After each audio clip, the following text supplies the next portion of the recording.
आज की क्लास में आप जानने वाले हैं इंग्लिश ग्रामर के बहुत ही महत्वपूर्ण टॉपिक जिसको हम प्रोनाउन के पार्ट से लिए हुए हैं।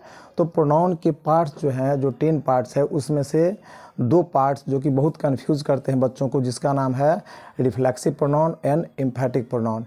ये प्रोनाउन वर्ड्स जो है दोनों में क्या होते हैं, सेम होते हैं, लेकिन इसके सेंटेंसेज में जो यूज है अलग अलग तरीके से, अलग अलग अर्थ में, अलग अलग मीनिंग में होता है। तो आइए जानते हैं कि रिफ्लेक्सिव प्रोनाउन और एम्फैटिक प्रोनाउन जो है अलग अलग तरीके से किसी सेंटेंस में किस तरह से आते हैं, जबकि सेम वर्ड्स होते हैं लेकिन दोनों का यूज जो है अलग अलग तरीके से as a reflexive pronoun and emphatic pronoun कैसे होता है। तो चलिए सबसे पहले हम जानते हैं कि ये रिफ्लेक्सिव प्रोनाउन जो है, रिफ्लेक्सिव प्रोनाउन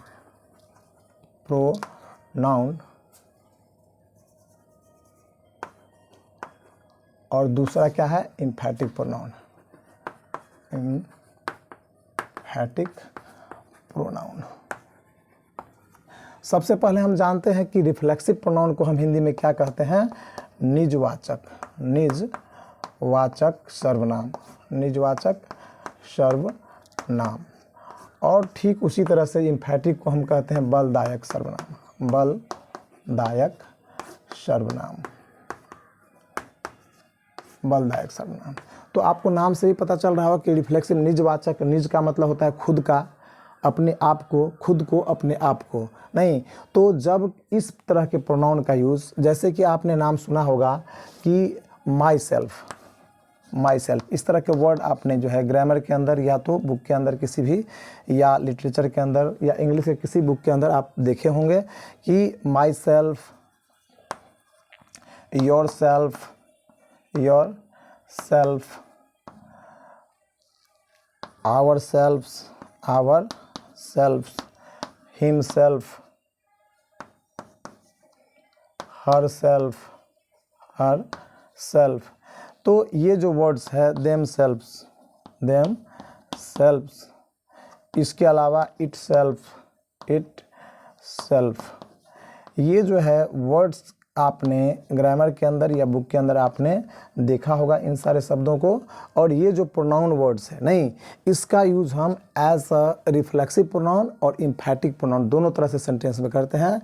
तो किस तरह से जो है ये रिफ्लेक्सिव प्रोनाउन के अंदर यूज होता है और किस तरह से एम्फैटिक प्रोनाउन के अंदर यूज होता है, आइए हम इसको जानते हैं। ठीक है, ये सेम वर्ड्स है, ये सारे के सारे क्या होते हैं, एम्फैटिक प्रोनाउन भी होते हैं और रिफ्लेक्सिव प्रोनाउन होता है। तो जब इन सारे शब्दों को, सबसे पहले देखिए कुछ एग्जाम्पल हम देख लेते हैं एक दो सॉरी, इसके बाद जो है आपको क्लियर पता चल जाएगा कि किस तरह से यूज होता है। ठीक है, I hurt myself, I hurt myself नहीं, और यू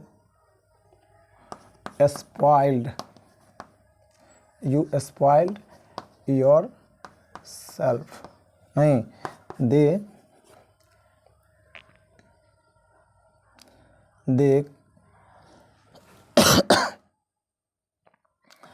ruined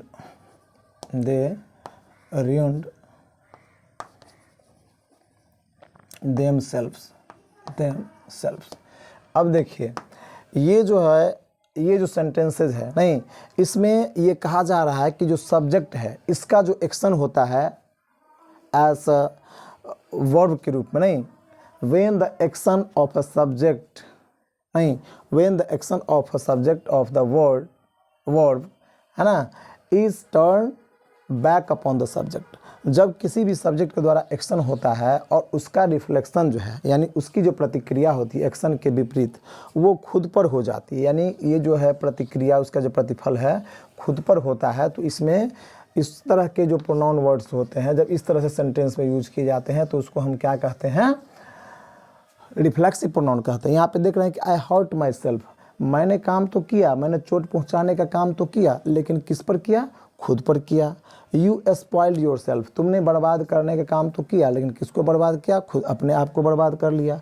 उन लोगों ने जो है बर्बाद करने का काम किया, बिगाड़ने का काम किया, लेकिन किसको बिगाड़ने का काम किया, खुद वे लोग जो है अपने आप को बिगाड़ने का काम किया। तो इस तरह से जब हम किसी प्रोनाउन का यूज़ करते हैं किसी सेंटेंस में, तो इस तरह से जो प्रोनाउन वर्ड्स होते हैं जिसका प्रयोग जो है एज अ एक्शन के विपरीत जो रिफ्लेक्शन होता है, तो उसको रिफ्लेक्टेड एक्शन के रूप में जब वो सब्जेक्ट पर खुद वो काम करता है तो इसको हम क्या कहते हैं, रिफ्लेक्सिव प्रोनाउन कहते हैं।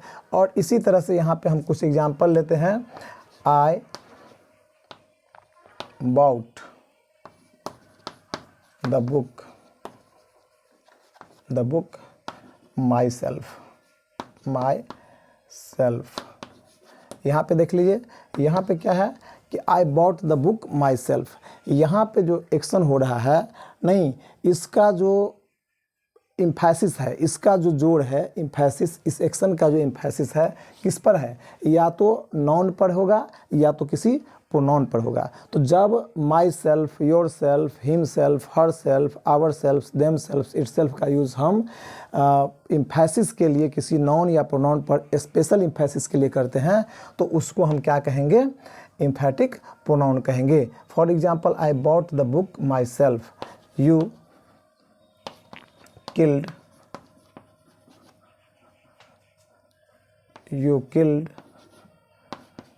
the tiger yourself।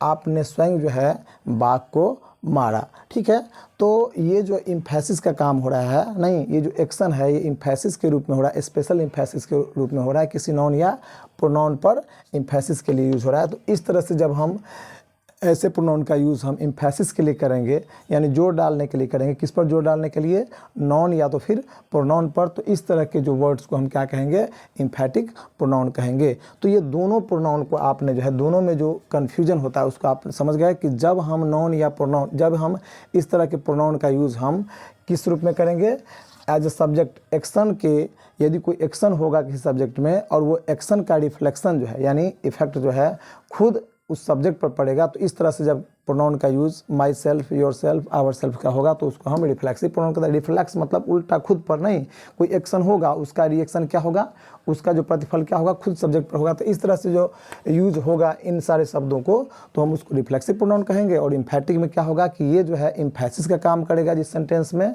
नाउन किसी दूसरे नाउन या प्रोनाउन पर स्पेशल जो है इम्फेसिस का काम करेगा, तो उसको हम इम्फेटिक प्रोनाउन कहेंगे। आई होप कि आपको ये चीज़, दोनों चीज़ क्लियर हो गया होगा। और ये वीडियो, ये क्लास आपको अच्छी लगी है तो निश्चित रूप से लाइक कर दीजिए। आज के क्लास में बस इतना ही।